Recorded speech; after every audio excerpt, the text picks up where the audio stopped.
V Graslovem stolpu v Slovenski Bistrici so pretekli petek odprli razstavo Zgodba o dvorihtniku. Slovenska Bistrica se z letošnjo izvedbo razstave od tradicionalne do sodobne keramike že petič po vrsti vključuje v spremljevalni program mednarodnega trienala keramike Unikum. Po zgodbi o skledi leta 2015 in zgodbi o vrelni vehi leta 2018 je tokratna osrednja tema zgodba o dvorihtniku. Več o lončeni posodi naših prednikov za prenašanje hrane je povedala magistra Teja Hlačer, etnologinja in oblikovalka keramike. Ja, zgodba o dvorihtniku. To je naša tradicionalna zgodba naših prednikov, ko so hodili na polje ali pa v gozd za cel dan delati. So jim potem domači, največkrat otroci ali pa žena, sestre, stari starši, prinesli kosilo. In za ta namen so lončarji razvili posodo za prenašanje hrane. In zdaj mi jo imenujemo dvorihtnik, že samo ime pove prenašanje dveh riht jedi. In sicer je dobila ta posoda tudi še druga ljudska imena, naprimer dvojček. To pomeni, da je v bistvu posoda živela z ljudmi in bila v bistvu nepogrešljiva v gospodinjstvu. Bila je pa sestavljena iz dveh loncev, povezanih močno skupaj z ročem za prenašanje in pa vsak od teh loncev je imel tudi svoj pokrov. Bili so tudi notre glazirani, da so se lažje prali, včasih pa tudi zunaj, tudi novejši pa sploh tudi zunaj. In ta zgodba je v bistvu zanimiva še danes, ker še danes hodimo v službo, v šolo in si velikokrat rabimo tudi prinesti kosilo ali pa nam ga prinesejo.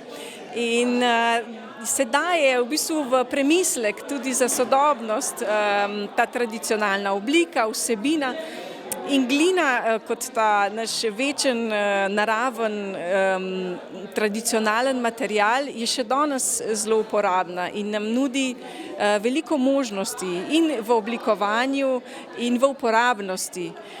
Hrana v njej tudi ostane topla, dalj časa in sveža.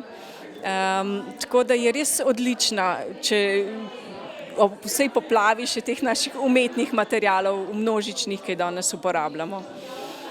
In na tej razstavi v bistvu so dela umetnikov, keramikov, ki je vsak na svoj način interpretiral to tradicionalno zgodbo, na res zelo zanimiv in inovativen način. Tako da tukaj imamo v bistvu celo paleto različnih pristopov na to temo. Tako da smo veseli in jim čestitamo. Na letošnji razpis se je prijavilo 25 avtorjev iz Slovenije, Hrvaške in Srbije. Prvo nagrado je komisija podelila dvorihtniku z naslovom Par Jelene Miletić. Na natečaju je sodeloval tudi Jan Tapiva Čapo, ki je prejel pohvalo za najboljše humoristično delo. Torej, za sam natečaj sem izvedel preko našega keramičnega društva tukaj v Slovenski Bistrici. Od tu je pa bila sama želja, da se priključim, pač je prvi natečaj, na katerega sem se prijavil, tako da se mi je zdelo fajn izkusiti tako tekmovanje, natečaj sam. In kaj bi lahko povedal o svoji zgodbi, v bistvu, o čem si pisal oziroma kaj si izdeloval, kako izgleda tvoj izdelek? Torej, izdeloval sem iz keramike, torej dve skulpturi. Gre za dva nedefinirana torza, torej spola nista določena, si lahko vsak interpretira sam, kaj vidi. Je pa naslovljen Habibti, kar je arabski izraz za ljubljeno osebo.